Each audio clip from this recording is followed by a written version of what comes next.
There are urgent goals and motives.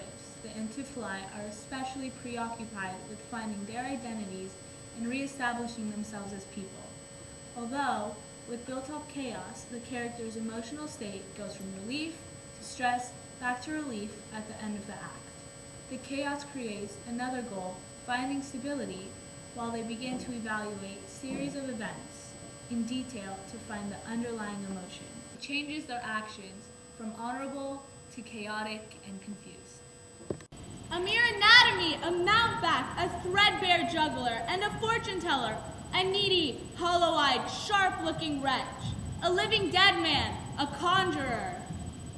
The fears of the first brother became fact along with the sufferings of the second, as if the twins shared a kind of psychic reciprocity, a sympathy, whereby the thoughts of one might have appeared as if it were magic. It makes it mysterious. We learn from this act that Dr. Pinch's role became an imaginative character, rather than his smaller role we initially thought he had. The whole of Elizabethan culture testifies to the power imagined in words, says Jane Donowith. She emphasizes that magic has historic association with language because of its spells, charms, and prayers. I want this play to delve beyond the obvious knowledge learned from individuals' experiences. I structured it to be conveyed as real, and yet with fantasy. Yes, a paradox. Aegeon says he sees his son Antipholus, yet the chaos continues because Antipholus of Ephesus has never met his father. As Aegeon begs for his life, Antipholus is confused about what this strange man is talking about.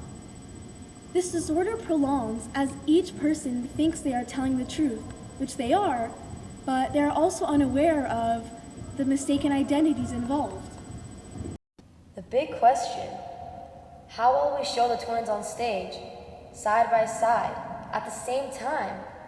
They need to mirror each other, identically, symmetrically, in every shape, size, form, and angle. All this to conclude my masterpiece and make a heartfelt realization as everything comes together.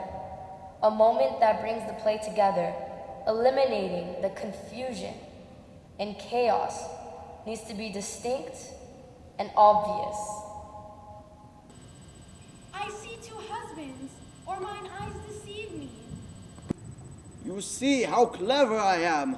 The use of personal identity and time and location is shifted back and forth throughout the entire play while relying on context. And now, at the sight of these two handsome, identical men, misunderstandings ripple away by the words of Adriana. As of now, characters become more emotional and sensitive as to what is going on in the play. We see the abbess grow increasingly excited and speechless. Speak, old Aegeon. If thou be the man that hast a wife once called Amelia, that bore thee out of burning two fair sons. Oh, if thou be the same Aegeon, speak.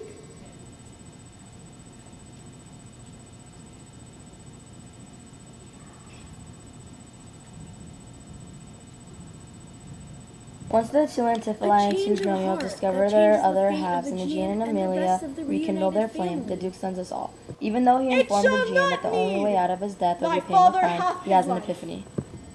Just like that, a short and sweet statement. As simple as can be, the Duke immediately makes his decision and does not hold Aegeon's crime against him.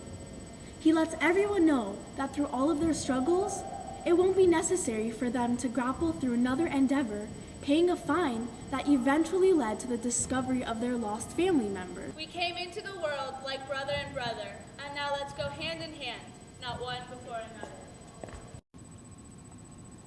Yes! Yes! Well done, well done! My use of these words and figures of speech are repeated to amplify plot, especially beyond its normal meaning. Yes! My language both communicates and enacts the play's special nature. Yes! Bravo!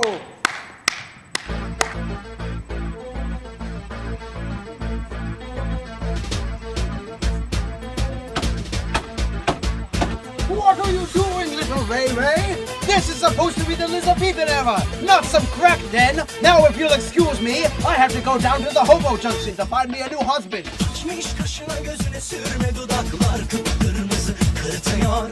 Bir de kaçmış utanması yok inadıma inadıma sırıtıyor.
Karşıma geç